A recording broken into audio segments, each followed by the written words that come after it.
Hello, welcome back everyone. So this book I just finally finished by Lon Milo DuQuette, the Tarot Architect. It came out in May, and I've been reading this book in bits and pieces, piecemeal, and I finally finished it. And the reason why I have this Emperor card is just a quick side bit of information. The Tabula Mundi Tarot group that I started around May,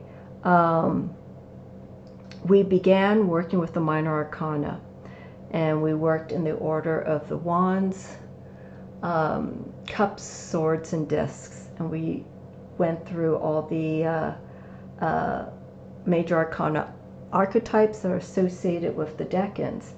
So of course, starting off with Wands, we were in the sign of Aries, so the decan of Aries, 2, 3, and 4 of Wands.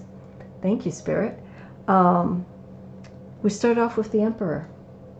And the reason why I'm bringing the Emperor here in association with the Tarot Architect is M.M. Moline, who's the creator of the Tabula Mundi, depicted the Emperor in a way that we normally don't see the Emperor in modern day decks. The Emperor tends to be poised on a seat, legs crossed, or one leg on top of the other leg, forming a 4, which is the number associated with the Emperor, the legs crossed forming a 4. But here we're seeing the Emperor in a restful pose, or maybe a planning pose. This represents an individual who is in between stages, like just ended one part of an experience and now is about to enter another. So the Tarot Architect, the title of this book, and this card fall in line with me because we're seeing this person who's planning, how they are preparing for their destiny. What's the next chapter? What's the next phase?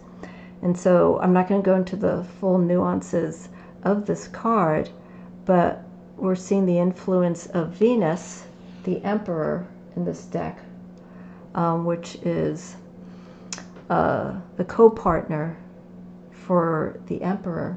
And so we're seeing the tools that are here, and the Emperor here is the architect, working and planning and how to develop these goals and ideas and the will, and to build the willpower to create the next aspect of their journey. So the timing of starting the decan of Aries and starting with the Emperor card just came in line with this. So that's my association with this card in particular. This book is more focused on the Tarot of Ceremonial Magick, which Lon and his wife Constance both worked on together and created. So there is another edition. Some people don't know that the Tarot of Ceremonial Magick was re-released. I think it was in 2019. And so you can get it through, I believe it's Magic of Omaha. They're based in the US, and you can order the deck, so you don't have to pay hundreds of dollars. It's been approved through Lon Milo, and you could get the deck and the guidebook, I think, for like maybe around $50. And this is a good addition to have with the Ceremonial Magick Tarot, because he goes into detail, and I'll go through the book. This book here is almost like a coloring book for the deck, so that you can really fully connect with each of the images of at the TCM, Tarot of Ceremonial Magick. He has the colors that are associated with each of the cards, where they are in the Sephiroths on the Tree of Life. And basically, this book, I'm gonna point out a few key things.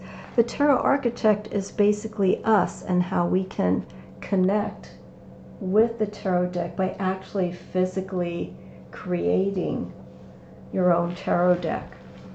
And he has a link in the book on the cube of space, which I'll show you here in a moment, and knowing how to work with the directions and their major arcana archetypes associated with their directions, like north, northwest, northeast, southeast, so on and so forth, and the powers that these directions have in this cube of space.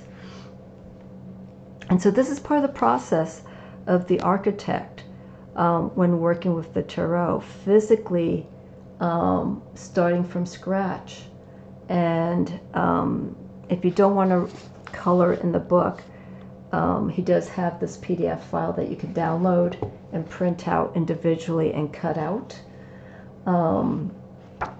the images and have your own deck through the Tarot of Ceremonial Magick. I'm using this book more for understanding the Tree of Life through the eyes of Lon Milo DuQuette, because I like the way he writes. People who know Lon, he has a wonderful sense of humor, very witty. He can put an analogy on anything, and but there is a seriousness in this book that he does focus on.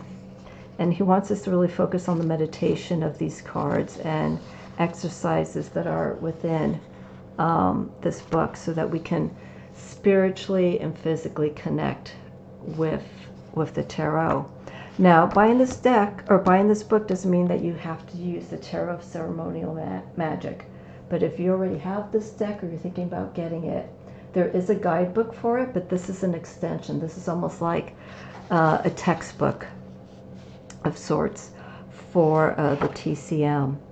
So right here, as I'm flipping through, we have the Cube of Space, Tarot's Ark of the Covenant, and he breaks it down to the elements. We have the 3 primitive elemental trumps, the 3 dimensions, and the 3 mother letters.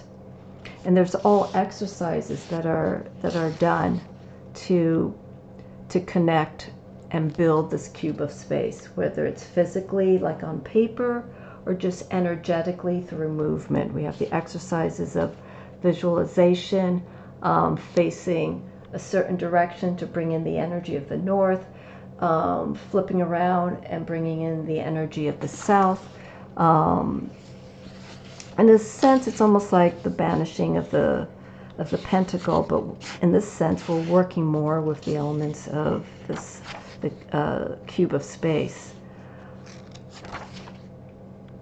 I'm going to show right here. Here's an example here, the 7 planetary triumphs with their double letter assigned. So here we have, here we have Mercury Magus, which is associated with Kether.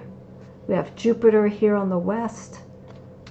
North, we have Mars, the Tower. South, the Sun. These are ways that we can connect. Gamil, which is the High Priestess for the Moon.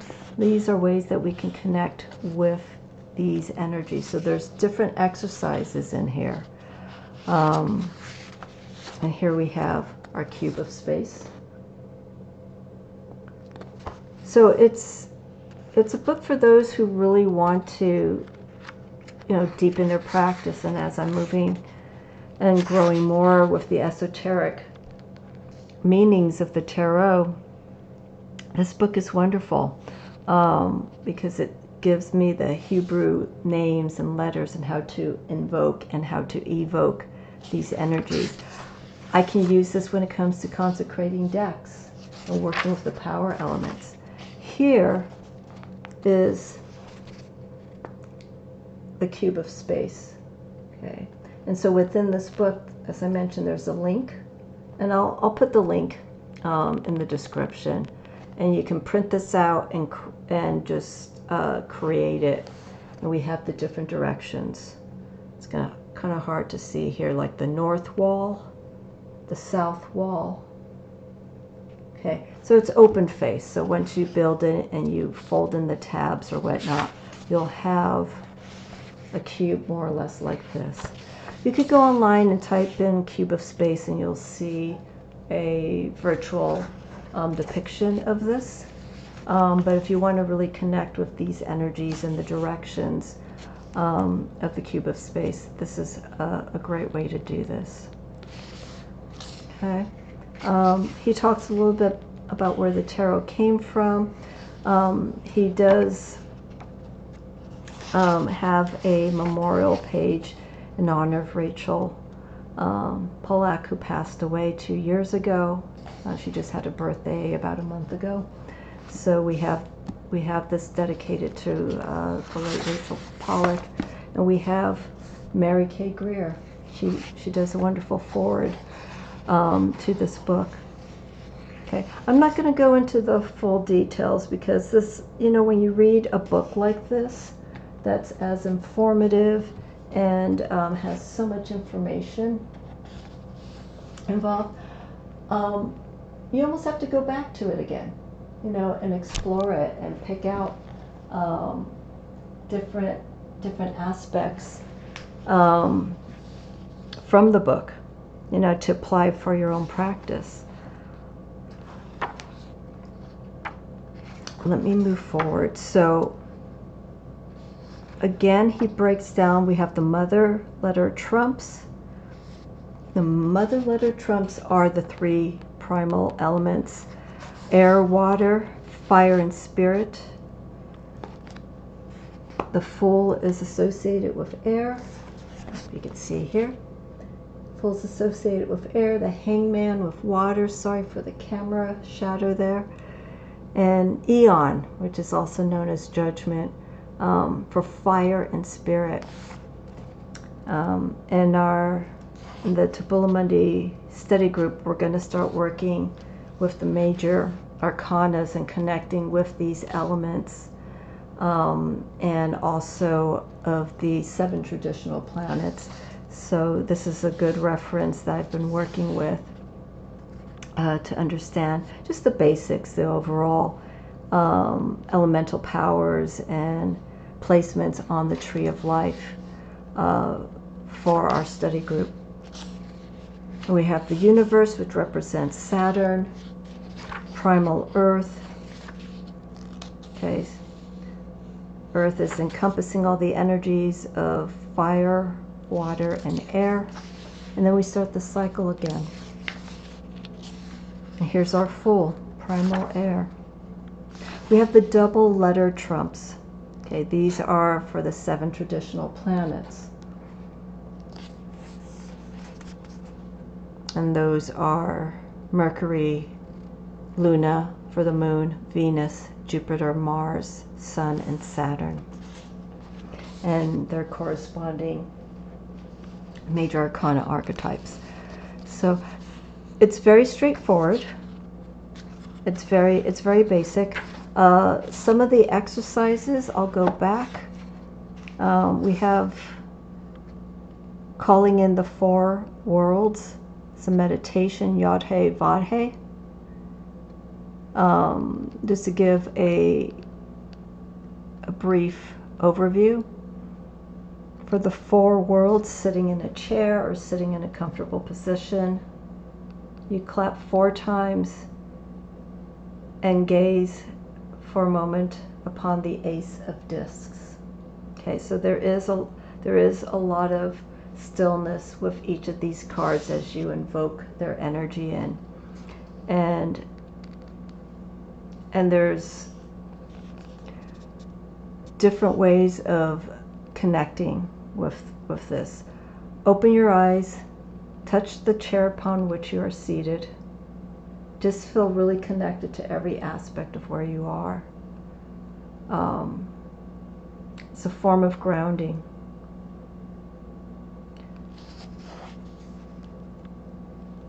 And we do this with all the cards. Okay, this exercise is for the Ace of Discs. You have the Ace of Cups. It's the same thing. Ace of Wands, so on and so forth. And understanding their relationship on the Tree of Life. Here we have Yod, Wands, Atzluf, the general cosmic concept of rest, the general need for resting devices for the human body, which is Cups. That's He, Vav, Yetzirah, Swords, mental pattern for this specific chair. Discs, which is He again, Asiya for earth, this particular material object of the chair. So you take into your meditation every aspect of where you are at that moment.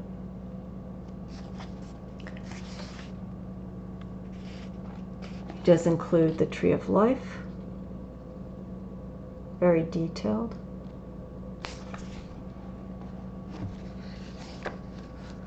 He talks about the microcosm and the macrocosm, the relationship between the point and from the point to the line, and then creating a plane, and then making it into a dimensional space to move energy in and out of. We talk about the connections, the six-pointed triangle here, the hexagram, as above, so below, and it's eternal, constantly moving. We have Mars, Jupiter, the Sun for Tippereth, Mars, Gaborth, Jupiter, Hesed,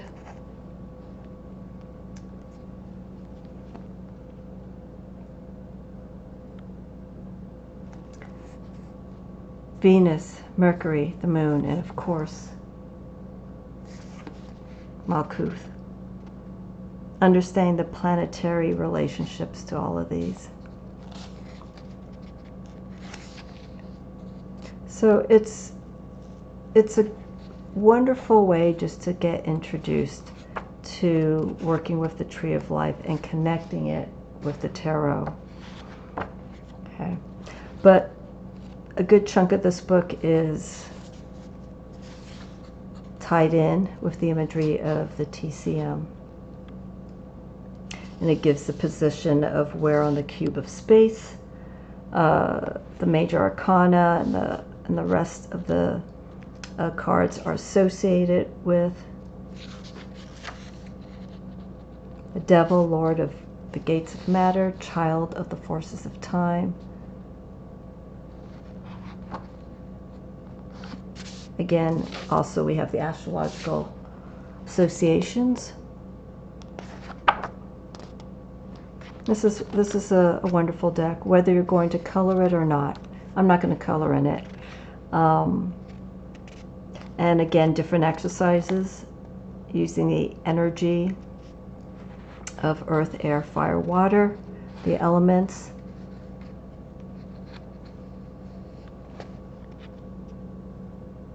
The 36 decans are printed out here. It's an all-encompassing book.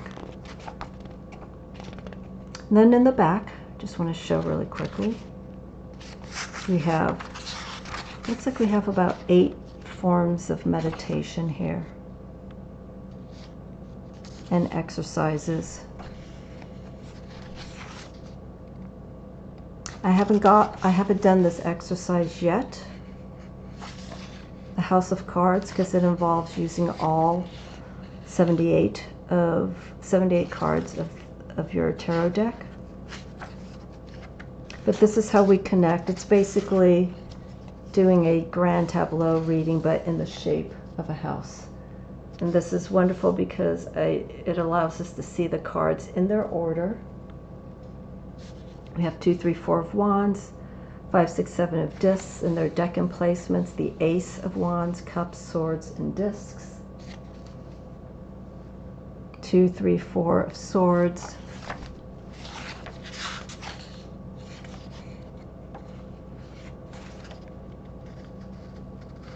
And he talks about how this is almost a job position, and if you're willing to accept it and go and do all the work and understand the energy and the properties of the cards and how they relate to aspects of life and also in the tree of life. If you understand that, then the job is yours. And so by the end of going through this book, by doing all these exercises, you've basically became the tarot architect of the deck that you've been working with and understanding the energies. We have the meanings here for the Greater Arcana and Lesser Arcana. We have the court cards as well, the dates, which is pretty much the Golden Dawn system, so there's nothing tropical or sidereal associated with it. More than likely it's the tropical use that the Golden Dawn used, but here are the dates for the decans. We have the hexagrams, the I Ching hexagram meanings of some of these cards here, the correspondence tables. Some of this is familiar to those who have DuQuette's book on understanding Aleister Crowley's Thoth Tarot. So some of this is similar. We have the Enochian tablet, the breaking down of the swords, cups, where they are in the tablet, their placements, the letter placements, their positions, and of course we have the end notes here. So it's a all-around great book. Here it is, Magical Omaha. This is where you can get the TCM deck, Tarot of Ceremonial Magick from. We have the bibliography of the books that he made reference to with quotes. And a lot of the bibliography are basically books that are common for people who are studying the esoteric side of the tarot. We have like The Tree of Life by Israel Regardie, Robert Wang's The Kabbalistic Tarot book, lots of DuQuette's previous book, The Chicken Kabbalah, Aleister Crowley, T. Susan Chang, yes, and we have Benabel in here, Mary Kay Greer, so all of the well-known hitters. Pat Zalwowski, Kabbalah of the Golden Dawn is in here as well. So this book is about 336 pages with some pages in the back to write notes on. If you really want to take your practice and you are serious about learning, this is a book that I highly would suggest putting into your hands and connecting with your tarot deck, whichever you have. It's probably best if you have one of the traditional decks than maybe one of the more modern decks, so that pictorially and the way that he is explaining the tarot may be more fitting for like RWS, the Thoth, or a Thoth inspired deck than a modern deck where they don't follow any of these traditions of the Golden Dawn or using imagery of the Tree of Life or influences of them.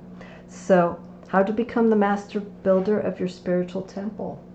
Okay, when you break down the tarot in such a way by creating your own tarot deck, designing it, painting it, you become part of your own architect of yourself. any artist who creates a piece of work is putting some part or a lot of themselves into that piece. The same goes with this. Okay, so the way I connect with this is, as of now, I have no direction of creating a tarot deck, but the way that I am being my own tarot architect is actually by breaking down the imagery, studying the energy of the deck, knowing the deeper meanings intuitively, technically, metaphysically, and letting that influence come to me and being my own architect of myself through the tarot. Okay, I hope that made sense. So if you can, work with this book. Let me know if you do have it, what you think of it, if you've done some of the exercises. There are plenty of exercises here, and he highly suggests connecting with these exercises while working with any of your tarot decks, because again, that builds in that spiritual and physical connection to the deck itself. There's mantras that we do during these meditations, so, and visualizations as well. So let me know if you have this book, if it's inspired you, or if it's shape-shifted you in such a way that you're starting to see changes in the way that you look at the tarot, the way that you read the tarot, because this is very influential, and again, something that should be held in the hands of anyone who's a tarot scholar. So that's my take with this book, The Tarot Architect. So happy to have Lon Milo DuQuette back writing. I don't know what he has planned ahead. I know he has something on Facebook where he daily puts out his thoughts, and those are available on YouTube. I'll place that in the description as well, so you can follow Lon and his thoughts of the day. And I'll put in that link for the PDF and also where to order the Tarot of Ceremonial Magick if you're interested in it. Okay, so let me know your thoughts, and I will be connecting with you once again very soon. Thank you for the support watching, and I appreciate any feedback that you may have regarding this particular video. Have a wonderful week, everyone.